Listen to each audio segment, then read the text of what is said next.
Los años del muro. La vida en el Berlín dividido. 1961. A principios de año.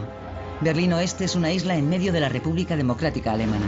El escaparate del mundo libre, del capitalismo. El objetivo de muchos fugitivos del Este. Berlín Oeste. Libertad política, estado del bienestar. Berlín Este. Gobierno del Partido Socialista Unificado, SED, en cooperación con los ocupantes soviéticos. 2 sistemas, 2 divisas, una ciudad.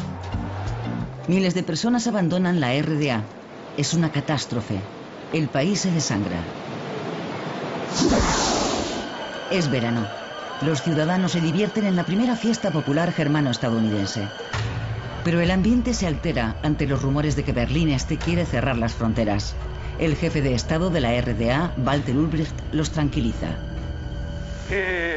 No tengo conocimiento de que exista ese propósito. Los obreros están ocupados en la construcción de viviendas y ahí es donde se está utilizando la mano de obra. Nadie tiene la intención de construir un muro. ¿Nadie tiene la intención? Pero los planos existen. Los berlineses del este y del oeste disfrutan del verano, toman el sol y buscan ofertas. Todo parece normal. Nadie sospecha lo que se cierne sobre ellos.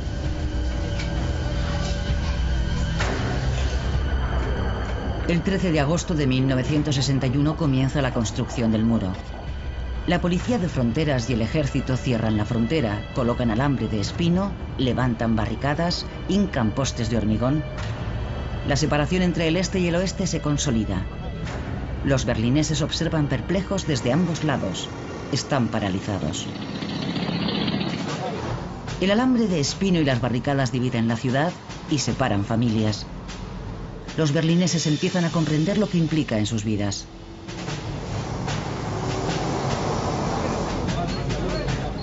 Los aliados occidentales observan, pero no intervienen, pues el muro no recorta su poder ni sus zonas de ocupación.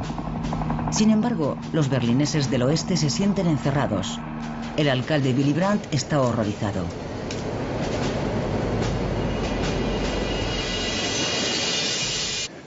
Lo que se está construyendo en el centro de Berlín no es ningún tipo de frontera internacional, sino el muro de un campo de concentración. 27 de octubre. Duelo al sol en Friedrichstraße. Confrontación en el Checkpoint Charlie. Los tanques estadounidenses y soviéticos se acercan a la frontera.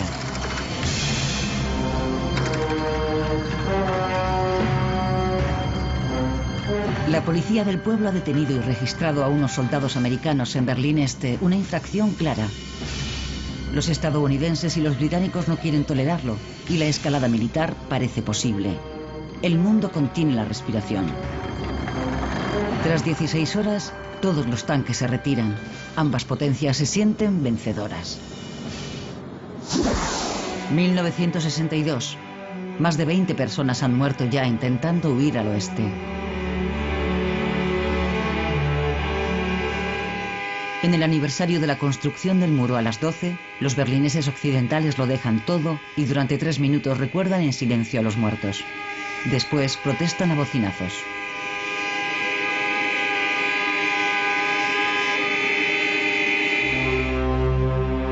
Días más tarde, el 17 de agosto, la estudiante de Berlín Oeste, Margit Hosini, celebra su cumpleaños cerca del Checkpoint Charlie y contempla cómo Peter Fechter, un berlinés oriental, es abatido cuando intentaba huir.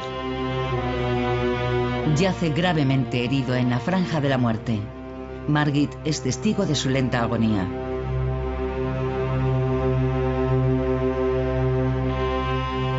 Fue traumático para todos nosotros. Un verdadero horror. Vimos a aquel hombre y oímos sus gritos pidiendo ayuda. Al principio era un grito de socorro normal. Se hizo más intenso y después más silencioso cada vez. Como si fuera la vida lo que huía de aquel cuerpo. Fue horroroso. Verdaderamente horroroso. Nadie se atreve a ayudar a los moribundos. Ni los americanos, ni la policía de Berlín Oeste, ni los guardias de la RDA. Una hora más tarde recogen el cuerpo sin vida. Las imágenes dan la vuelta al mundo y se convierten en un símbolo de la inhumana división forzosa de Berlín. Verano de 1963. 2 años después de la construcción del muro, John Fitzgerald Kennedy, mensajero de la esperanza, visita el oeste de la ciudad. Los berlineses han tenido que esperar mucho tiempo. El entusiasmo por la visita del presidente americano es enorme y el recibimiento increíble. Su recorrido por una ciudad cercada en un vehículo descubierto es un paseo triunfal. 1 millón de personas lo ovacionan y entre ellas Hiram Cote, de 20 años. Lleva días esperando la visita.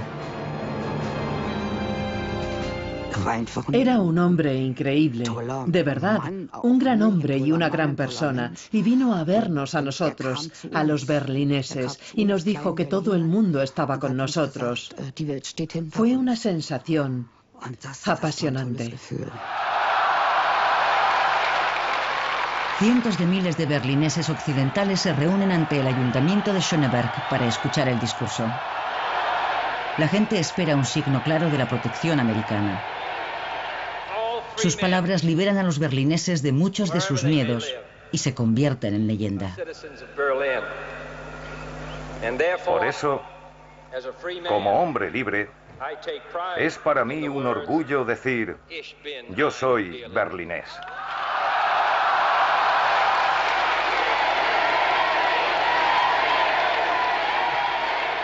Entonces el pueblo rugió. Estoy segura de que se oyó hasta en el distrito de Pankow. Fue increíble, una experiencia que ninguno de los presentes olvidamos. En diciembre, el muro se vuelve un poco más permeable, al menos para los occidentales. Los permisos de paso permiten por primera vez visitar a los familiares del otro lado.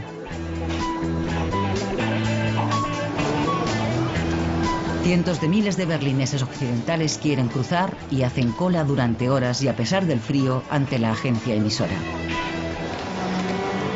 El 19 de diciembre se abre por primera vez una pequeña grieta en el muro, solo durante unos días y solo para occidentales. Un reencuentro tras más de 2 años, un arrebato de euforia. Berlín Este y Berlín Oeste se abrazan.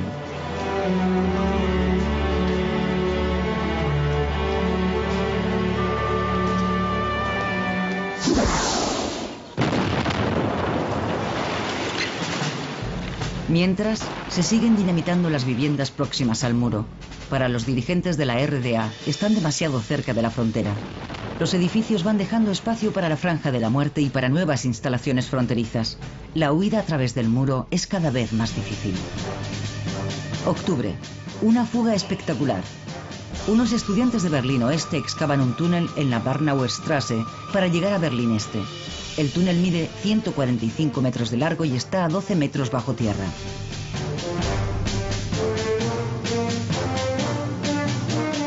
Fue el más largo, profundo y exitoso de los túneles construidos. 57 personas consiguieron huir del este al oeste. La construcción duró medio año. Entre sus autores está el estudiante de Derecho Peter Schulenburg. La motivación es su indignación por la construcción del muro y la solidaridad con los habitantes del este. Poder llegar del este al oeste en un par de minutos causaba una alegría que ni los fugitivos ni quienes les ayudamos éramos capaces de expresar. Algunos fugitivos creían que no habían llegado todavía al oeste, sino que tal vez la Stasi los había detenido. Había lágrimas de alegría, un llanto liberador. Pero el túnel es descubierto. Se produce un tiroteo entre la policía de frontera de la RDA y los constructores. El soldado Egon Schultz muere tras el impacto de una bala perdida.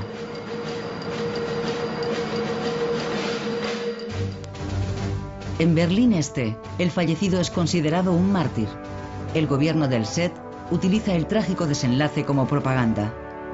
El gobierno del Este oculta durante décadas que Egon Schultz había muerto por la bala perdida de un compañero. Peter Schulenburg y sus compañeros lo descubrieron en los archivos del Stasi tras la caída de la RDA.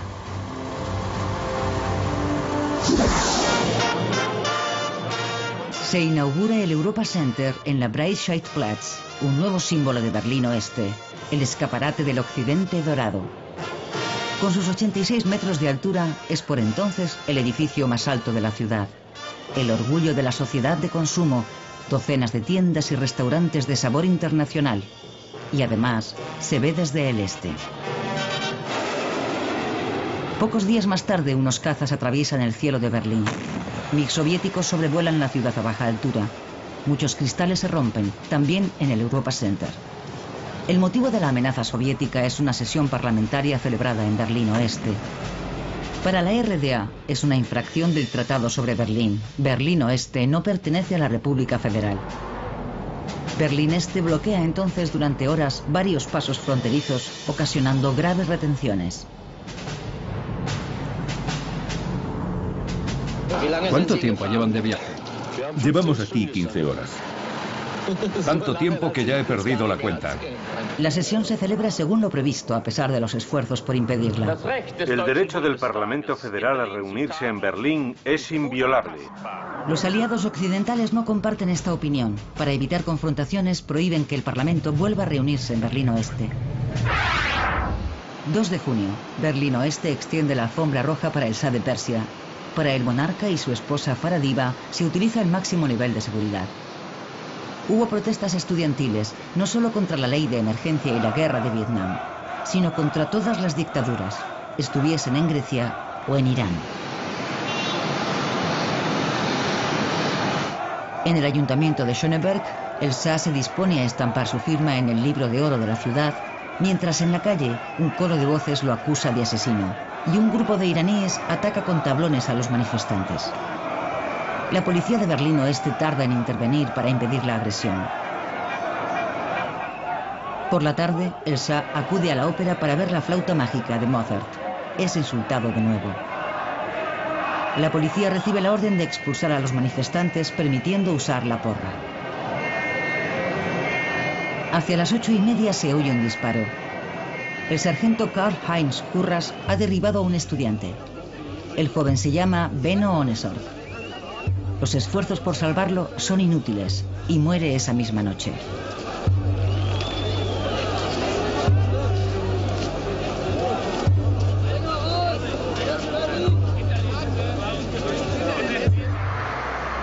Tras la muerte de Ohnesorg, muchos estudiantes salen a la calle y el movimiento de protesta se radicaliza.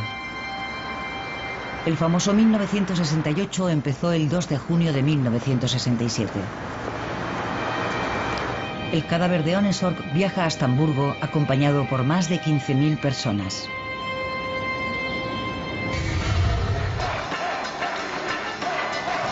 ...1968...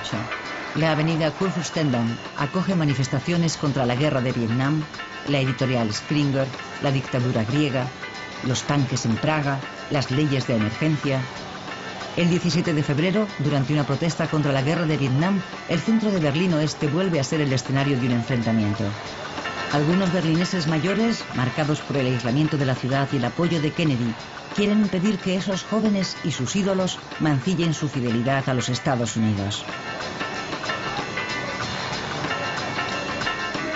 Rudi Dutschke era el rostro más famoso de la llamada oposición extraparlamentaria. El descontento con los considerados alborotadores y pendencieros se dirige sobre todo contra él. El 11 de abril recibe un disparo que lo hiere gravemente. El agresor llevaba un artículo del periódico ultraderechista Deutsche Nationalzeitung, titulado «Detengamos a Dutschke o habrá una guerra civil». Por la tarde, una manifestación de unas 3.000 personas llega a la sede de la editorial Springer. Se lanzan piedras y la situación se complica cuando un grupo rompe el cordón policial e intenta alcanzar el edificio. Pretenden asaltar la redacción.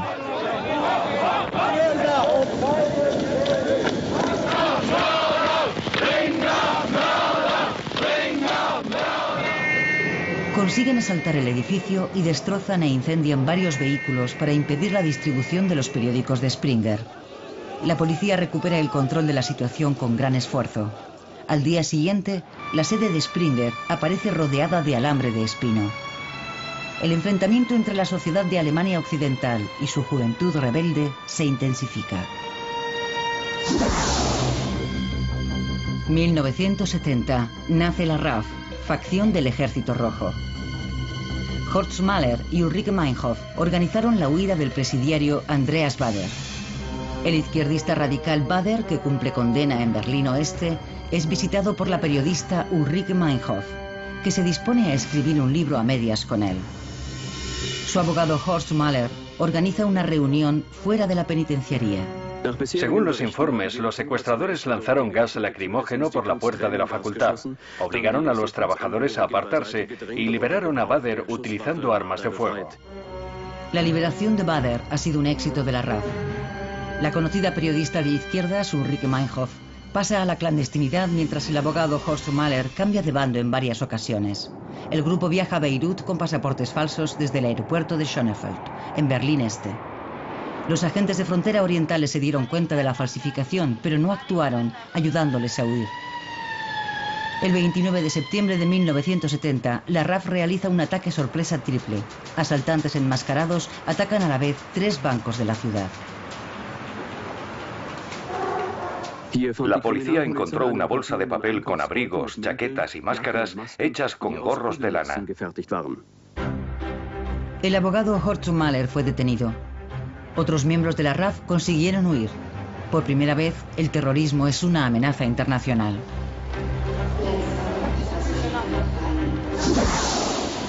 ...1971... Muchas novedades al este. Casi 10 años tras la construcción del muro, comienza una nueva era. Primavera en el Comité Central, el histórico dirigente del SED pierde el poder. Walter Ulbricht debe irse. Se trata de un derrocamiento con el sello de Moscú. El sucesor en la Secretaría General es Erich Honecker, hasta entonces el número 2. Honecker promete crecimiento.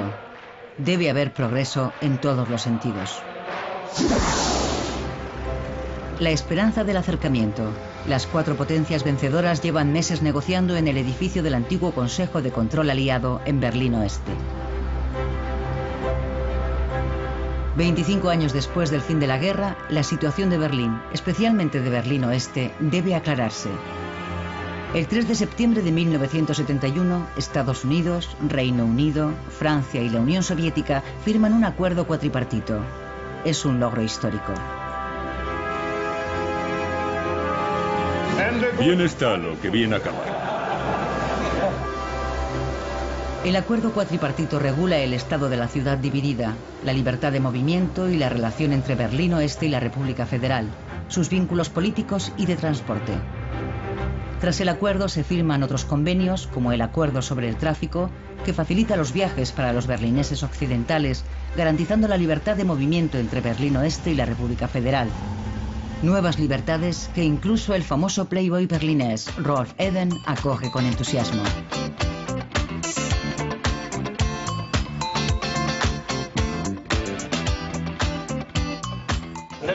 Los berlineses nos beneficiaremos en gran medida de este nuevo acuerdo. Si los ciudadanos de la República o de otros países pueden venir a Berlín sin molestias y sin tener que esperar horas en la frontera, serán muchos los que decidan hacer una escapada a nuestra ciudad. Primavera de 1972. Berlín Este experimenta las nuevas facilidades para viajar. Como gesto de buena voluntad, los berlineses occidentales pueden viajar al este de la ciudad durante la Pascua. Las 5 oficinas abiertas en Berlín Oeste reciben en 3 días casi 60.000 solicitudes de viaje. Llega el 29 de marzo y los occidentales pueden volver a la otra parte de la ciudad. Reencuentros conmovedores por primera vez en 6 largos años. La estación de Friedrichstraße está abarrotada. También esperan a Gerd Knecht y los regalos que lleva. No se podía decir cualquier cosa por teléfono, así que decían indirectamente lo que querían que les llevase. Café, chocolate y un vestido para la pequeña. Era lo que querían y se lo llevé. Para muchos era una visita a una ciudad extraña. El centro estaba casi irreconocible. 1973. Berlín Este invita a la juventud del mundo. Por segunda vez desde 1951, la ciudad organiza el Festival Mundial de la Juventud y los Estudiantes. Llegan 8 millones de visitantes. La disciplina socialista no les resulta muy atractiva. Amor libre, pelo largo, desorden y color. Por una vez, parece que todo está permitido en la capital de la RDA. Un estado de excepción que dura 9 días. Invitados de 140 países, días llenos de alegría y noches llenas de amor. La juventud libre alemana se mueve a ritmo de samba, carnaval en Berlín Este.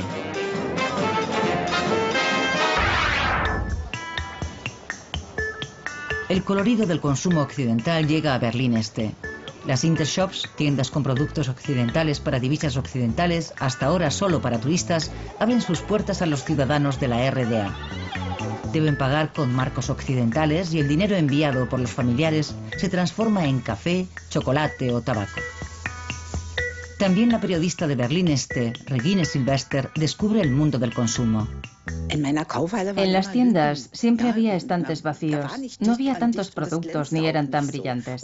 En Pascua y en Navidad, por ejemplo, me gustaba visitar la Intershop. Me encantaban los alegres Papá Noel y las liebres de Pascua con sus campanas.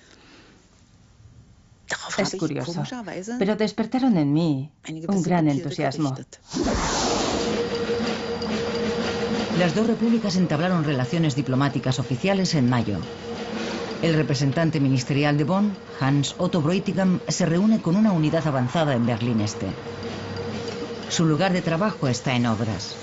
Los diplomáticos de la RFA residen en el hotel Unter den Linden. Nada más llegar, Bräutigam recibe a los visitantes, sobre todo ciudadanos de la RDA que quieren salir del país. Entonces fue cuando me quedó claro la dimensión humana de la división de Alemania. En la teoría ya lo sabía, pero enfrentarse cara a cara con ciertas situaciones me hizo ser más consciente. Vino un niño de 13 o 14 años que no podía visitar a sus padres. Era muy duro. 6 semanas más tarde termina la construcción de la misión permanente, llamada popularmente la Casa Blanca. Un trozo de la República Federal en medio de Berlín Este. Günter Gauss es el primer representante permanente. 1975. Un niño de origen turco está jugando a la pelota y esta cae al río Spree. Chitin Mert quiere recuperarla y se tira al agua. Los bomberos de Berlín Oeste llegan enseguida, pero no pueden ayudar. En esta zona, el Spree pertenece a Berlín Este. Sabíamos que no podíamos entrar en el agua en esta zona fronteriza. Nos dirigimos a los agentes de frontera de la RDA. Fui a hablar con un soldado que prometió ayudarnos. Sin embargo, la ayuda tardó bastante en llegar. Cuando el barco de la policía de frontera de la RDA llegó al lugar del accidente, solo pudo recuperar el cadáver. Fue una de las víctimas más jóvenes del muro de Berlín. En pocos años, 4 niños se ahogaron en el Spree. El este y el oeste llevaban meses negociando sin éxito un acuerdo sobre rescates. Siempre habíamos mantenido que no era nuestra misión cerrar las fronteras ni instalar vallas. Sin embargo, nos vimos obligados a renunciar a esa postura para proteger a los ciudadanos y, sobre todo, a los niños pequeños. La ribera oeste se cerró al final con una valla. Los soldados de frontera del este recibieron la orden de actuar inmediatamente en caso de accidentes.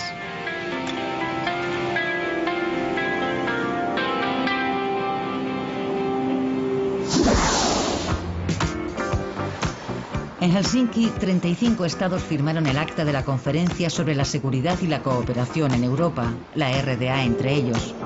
El acta regulaba la relación pacífica y la cooperación en economía y ciencia. Además, establecía derechos humanos y derecho civil. En Berlín Este fue bien acogida. Digamos que por primera vez quizá podamos viajar a alguna parte, a donde queramos. ¿Qué puedo decir? La reunificación familiar. Mis padres viven al otro lado, así que podré visitarlos. Cumbre en Helsinki. El dirigente del SED, Erich Honecker, y el canciller general Helmut Schmidt se ven por primera vez en persona. La RDA se siente valorada, reconocida internacionalmente. Es el gran triunfo de Honecker. Las democracias occidentales están satisfechas de que todos los estados hayan reconocido los derechos humanos y las libertades básicas. El acta de la Conferencia de Helsinki en 1975 marcó un hito en las relaciones entre el este y el oeste. Sin embargo, la normalidad entre los alemanes todavía estaba lejos. 17 de enero, primer viaje especial del Concorde entre París y Berlín. Velocidad supersónica y diseño futurista. Comienza una nueva era para el transporte aéreo.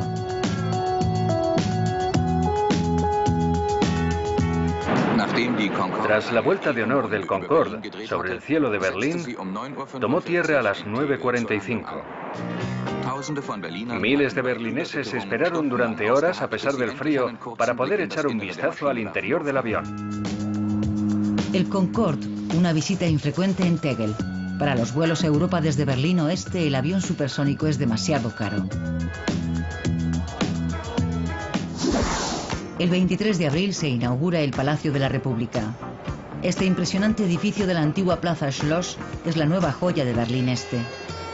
Hay mucho que ver en el palacio, obras de arte en los vestíbulos, diferentes bares y restaurantes, boleras, discotecas e incluso una oficina de correos. El palacio debe ser un símbolo. La capital de la RDA es una ciudad de progreso y bienestar. El corresponsal de la televisión pública occidental, Lothar Lobe, manifiesta su aprobación. La construcción es de la mayor calidad. No se ha escatimado en dinero ni en material. No hay duda, los trabajadores y los ingenieros lo han dado todo en esta obra. Los acabados son también correctos. Sin embargo, muchos ciudadanos de la RDA se alegrarían si todas las viviendas fuesen de la misma calidad. Ese verano empezó la construcción de nuevos segmentos del muro. El muro del 75 debía ser más duradero e impedir los intentos de fuga. Un efecto inesperado. El muro blanco se convierte en un lienzo perfecto y atrae a artistas de todo el mundo a Berlín Oeste. 1979. La agitación en el oeste se debe al Palacio de la Megalomanía, el Centro Internacional de Congresos o ICC. Casi 1.000 millones de marcos, el doble del presupuesto inicial. 80 salones en 12.000 metros cuadrados. La respuesta del oeste al Palacio de la República. Si el este puede hacerlo, el oeste puede superarlo.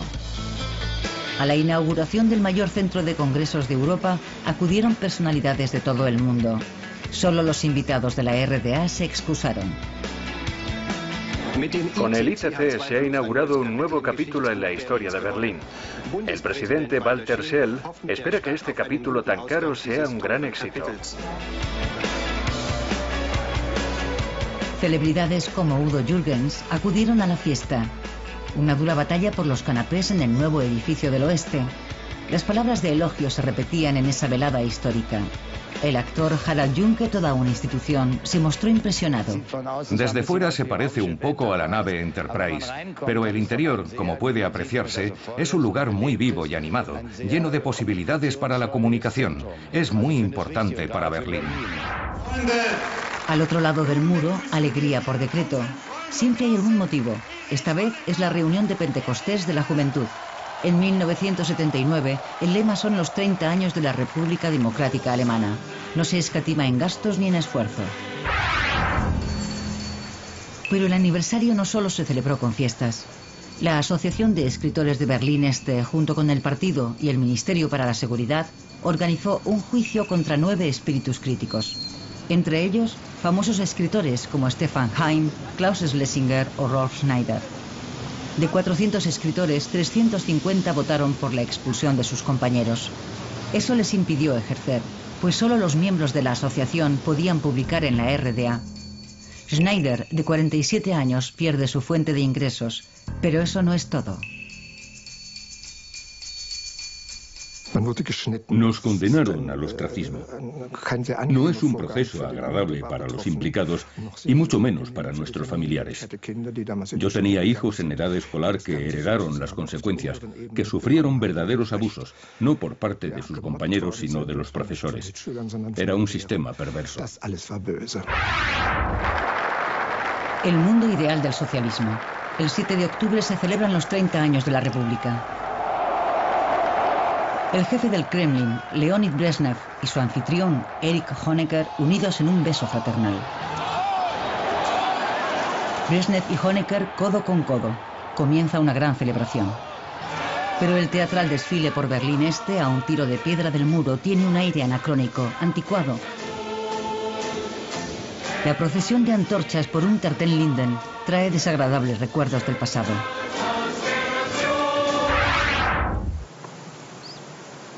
Seis días más tarde se oyen disparos junto al muro. Según la policía de Berlín, ha debido de tratarse de un tiroteo entre la Guardia de Frontera y un fugitivo. Unas horas después del tiroteo, han visto transportar un cadáver en una camilla. Iba cubierto con una manta. Un testigo presencial. De repente oí disparos. Una serie de disparos. Después gritos. Y después silencio. Octubre de 1979. Un muerto sin nombre junto al muro de Berlín. Un suceso sin resolver. En el oeste, 1980 es el año de la iniciativa civil. Los ocupas exigen contratos de alquiler para sus viviendas de Kreuzberg. Ocupación contra los derribos. El Senado ha decidido derribar las casas de la era industrial en el distrito, acabando así con numerosas viviendas a buen precio. El distrito lleva años sin recibir inversión y muchos habitantes esperan la demolición en edificios ruinosos.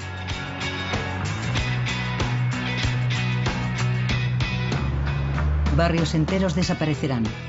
Los críticos hablan de destrucción. La idea de los urbanistas es construir edificios de viviendas como el nuevo centro de Kreuzberg, grandes bloques con tiendas. Los berlineses reniegan del cemento, pero los viejos barrios parecen perdidos. En los edificios condenados viven inmigrantes, artistas y residentes arraigados. El colorido de Kreuzberg a la sombra del muro.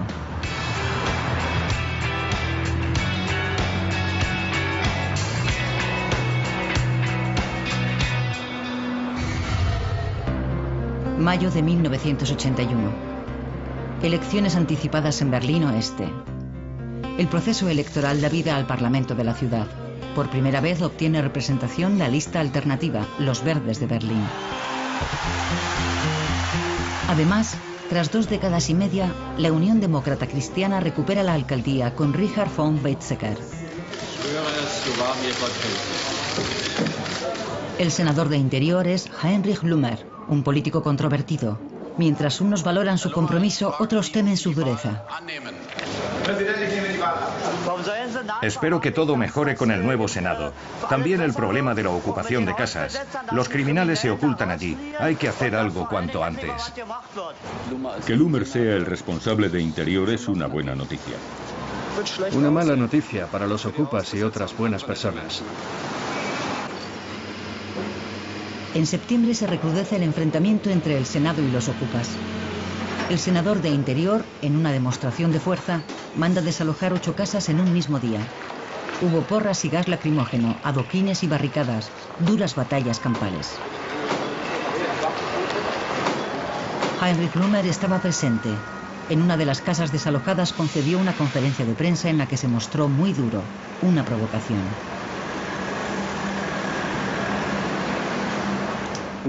Bueno, como suele decirse, de hacerlo bien. Era necesario hacer una limpieza. Y después de actuar con relativa moderación y de un aviso previo, nos pareció correcto y factible hacerlo todo de una vez. Los manifestantes se concentraron ante el edificio y la policía se dispuso a desalojarlos. Klaus-Jürgen Rattay, de 18 años, murió atropellado por un autobús urbano.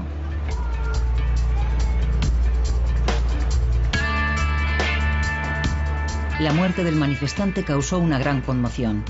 Lumer negó cualquier responsabilidad.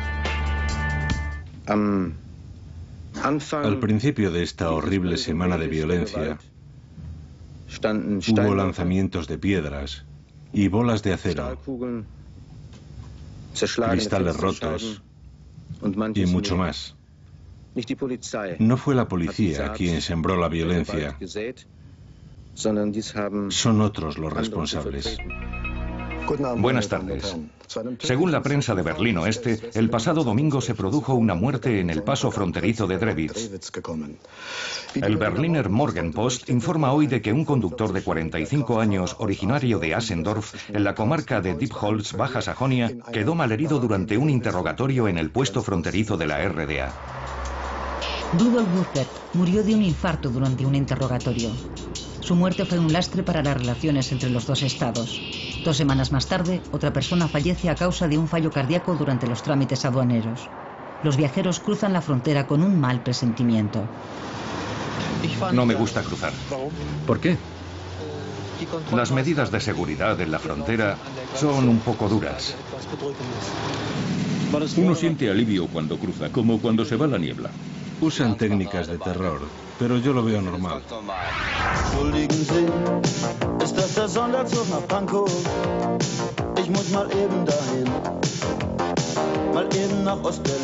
Las emisoras de radio llevan meses emitiendo al otro lado del muro una canción que se convertirá en un himno clandestino.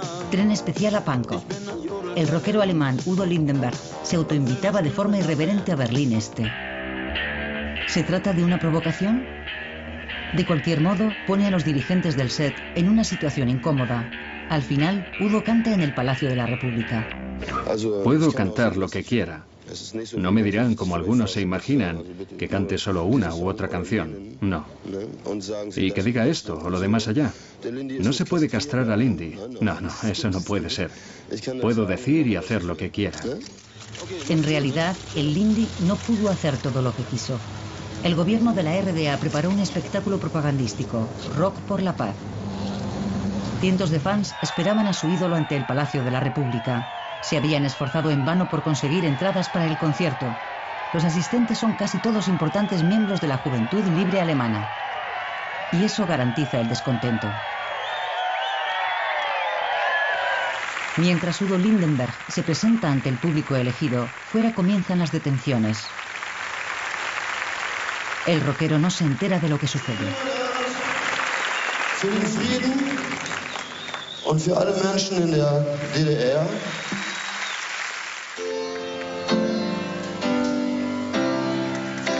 Pero no es la única decepción. Lindenberg no canta su éxito Tren especial a Pankow, sino una canción por la paz mundial y contra la guerra. Keiner will sterben, das ist doch klar. Wozu sind denn Kriege denn? Las primeras imágenes del día, las personas hacen señas, son algunos de los más de 40 ciudadanos de la RDA que se han refugiado en la misión permanente de la República Federal en Berlín Este.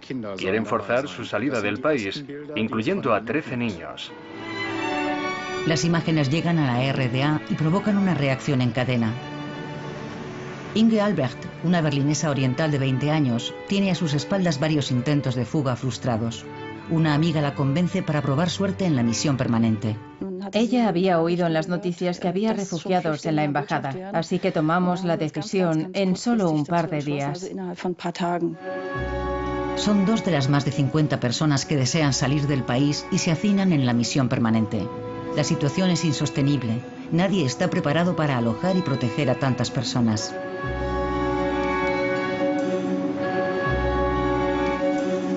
Los dirigentes del SED no dan su brazo a torcer. Berlín Este quiere evitar a toda costa que la solución vaya en contra de sus intereses. Hans Otto Bräutigam, responsable de la misión permanente, busca desesperado una salida. Ese fue el punto más complejo de toda mi misión. Una auténtica crisis. Una crisis que, si no se resolvía en menos de 3 meses, 3 meses escasos, habría afectado a las relaciones internacionales probablemente con graves contratiempos. El 26 de junio se rinde ante el gentío. Las puertas para visitantes se cierran, abandonando la política de puertas abiertas. No había otra alternativa.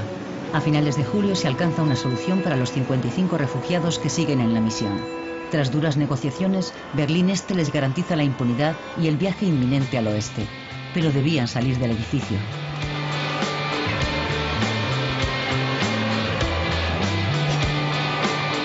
Inga Albrecht fue una de las últimas en salir. Su intento de fuga tuvo un final feliz. Una vez llegada al oeste, viajó en tren urbano hasta el campo de refugiados de Marienfelde. Allí me encontré con una mujer. Me dirigí a ella y le pregunté, disculpe, ¿voy bien para Marienfelde? Entonces se levantó y me dijo en voz alta, para que todos pudiesen oírla, niña, ¿vienes de la RDA? Y empecé a llorar.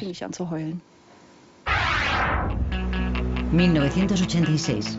Soldados estadounidenses. La presencia del ejército de la potencia amiga es habitual en Berlín Oeste.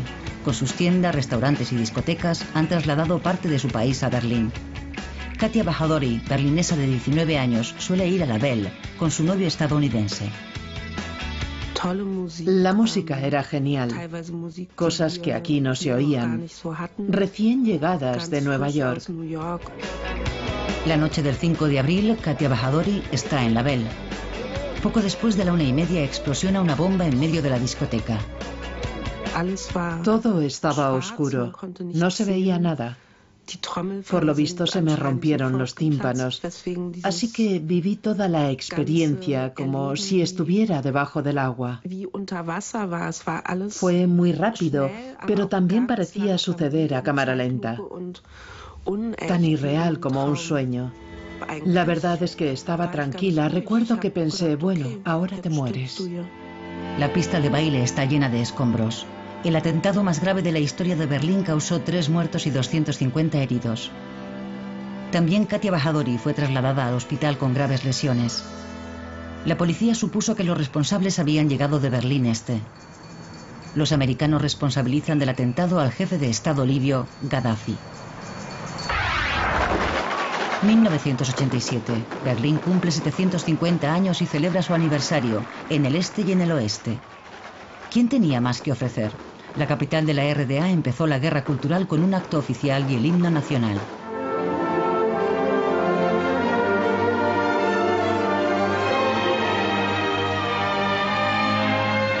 En Berlín Oeste también sonó el himno nacional, el otro.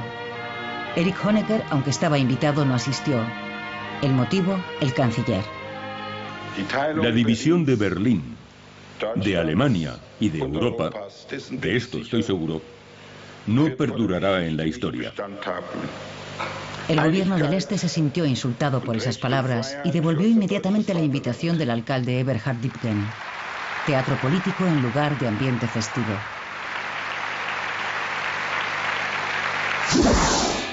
Primero de mayo en Berlín Oeste. El Día del Trabajo, un festivo muy pacífico. El agente de policía Helmut Sarlas acabó su jornada por la tarde, pero en torno a las 10 de la noche lo llamaron de nuevo. Kreuzberg estaba en llamas. Parecía que hubiésemos sufrido un bombardeo en Oranienstraße. Había pequeñas hogueras por las calles, como en una película de ciencia ficción. Coches en llamas, obstáculos por todas partes. Se oían aullidos, gritos y llantos. Fue aterrador. ¿Cuál era la causa de la catástrofe? Por la tarde, radicales de izquierda se hicieron con un coche de policía. Se dirigieron hacia la fiesta que se celebraba en el Lausitzer Platz. Cuando la policía intentó detenerlos, empezaron a lanzar piedras. La policía se defendió con gas lacrimógeno. El enfrentamiento duró hasta la madrugada. 245 policías resultaron heridos y 45 vándalos fueron detenidos. Solo entonces se pudo observar el alcance de los daños. Los bomberos, que casi no habían podido actuar durante la noche por los disturbios, seguían trabajando entre los cascotes de un supermercado saqueado e incendiado. El 12 de junio, el presidente estadounidense Ronald Reagan visitó Berlín Oeste para felicitar a la ciudad en su aniversario. Los disturbios se repitieron, disturbios antiamericanos. La policía, permanentemente en acción, llegó incluso a aislar una parte de Kreuzberg. Damas y caballeros, Su Excelencia, el presidente de los Estados Unidos de América, el señor Ronald Reagan, y su esposa, la señora Nancy Reagan. Ronald Reagan dio un discurso ante la puerta de Brandeburgo. Dos frases, dirigidas al jefe del Partido Comunista Soviético, Mikhail Gorbachev, y al mundo, quedaron grabadas en la historia. Secretario General Gorbachev, abra esta puerta. Señor Gorbachev, derribe este muro.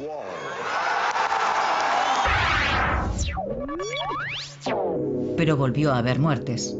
Desde 1961, más de 130 personas perdieron la vida en el muro de Berlín. El último a principios de febrero. El joven berlinés Chris Gefroy, muerto por disparos en un intento de fuga. La emisora Berlín Libre informaba. Este es el lugar de los hechos. Los dos jóvenes intentaron llegar al oeste. Por primera vez en más de 2 años, ha vuelto a haber disparos mortales en la frontera interior alemana. Pocas semanas más tarde se revoca la orden de disparar. 9 de noviembre de 1989. Los políticos de Berlín Oeste hablan en la prensa de la derrota del muro. Como muchos otros berlineses occidentales, la actriz Regina Lemnitz se sorprendió al leerlo por la mañana. No se lo creía. Me enteré de la construcción del muro a los 15 años, escuchando la radio con mi padre a las 5 de la mañana. El muro había existido durante toda mi vida como adulta. En realidad nunca había podido imaginarme que caería, que desaparecería. Günter Schabowski, miembro del Politburó, habló en una conferencia de prensa internacional. Por lo tanto, hoy hemos decidido aprobar una nueva norma que permitirá a todos los ciudadanos de la RDA viajar al extranjero a través de un puesto fronterizo de la RDA. Mis padres viven al otro lado. ¿Seguro que puedo cruzar y visitarlos? Sí, puede cruzar, vamos.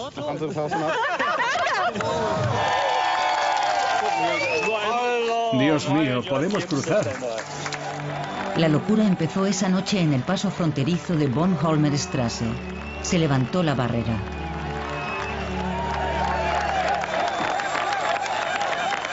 Esa tarde, Regina Lemnitz representaba en Berlín Oeste una comedia sobre una inglesa que viaja a Grecia y descubre nuevos horizontes. En el último acto, empezó un alboroto detrás del escenario. Allí había 6 personas que decían: el muro está abierto, el muro está abierto. Entonces se levantó el telón. Una ovación. El teatro estaba lleno, unas 460 personas.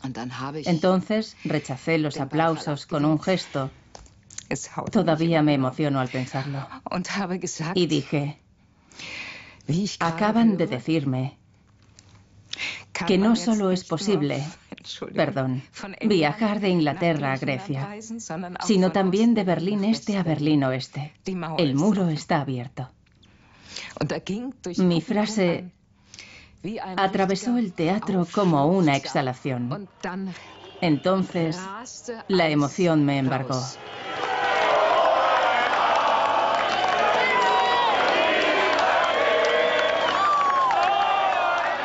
Una noche llena de felicidad, algo excepcional.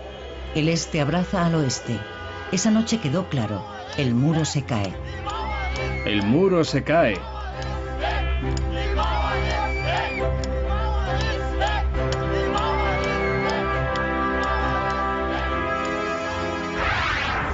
Al día siguiente, Willy Brandt visita la puerta de Brandeburgo.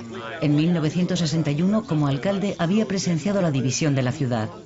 Estamos muy cerca del momento en el que el muro perderá todo el sentido, si es que alguna vez ha tenido sentido. Los berlineses podrán ser de nuevo una familia.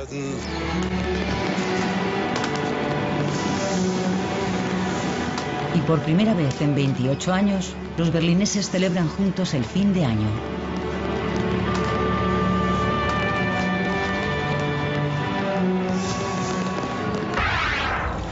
Agosto de 1990.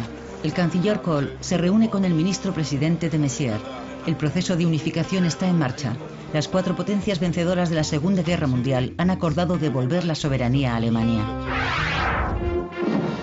El 2 de octubre de 1990, la víspera de la unificación, termina el control de los aliados. Los 3 gobernantes militares de la ciudad y los enviados han escrito una carta al alcalde en la que ponen fin a las funciones de la comandancia aliada, según explica el comandante británico Corbett. Corbett ha presidido la sesión de hoy. Tras 45 minutos de reunión, puso fin a la última sesión con, en sus propias palabras, un buen mazazo.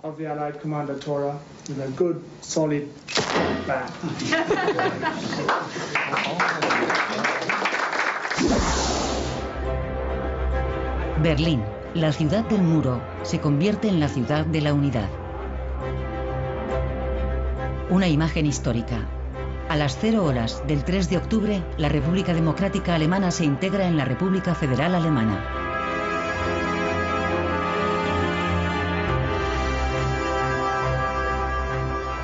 El presidente federal, Richard von Weizsäcker, habla desde la escalinata del Parlamento. 329 días tras la caída del muro, Alemania está unida. Una revolución pacífica en el corazón de Europa. Berlín vuelve a ser Berlín. El muro pertenece al pasado. Ahora hay que superar las décadas de división.